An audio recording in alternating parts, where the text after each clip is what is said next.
Good morning. So I guess good morning. So ayan, pauwi na kami. Ayan, naliligpit na ng mga gamit. Ito yung bag ko. Then ito din. So ayan.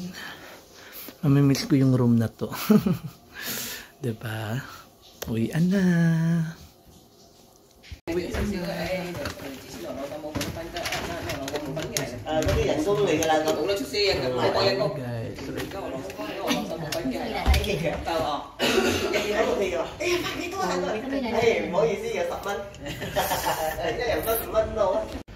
Hello guys, uwi na.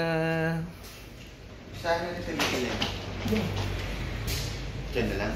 Sabi natin sa kanya, syempre. Sila maglalagay ako sa nilalagay. Kumusta ang bakasyon na dyan? Okay. Dito sa Roy. Ito, ang daming tao dito. Nasaan dyan, area na to, puro creative. Ang talaga tao dito. Sabi ko po paano meron. Ang daming tao. Dito ka. Hindi na maka... Ay!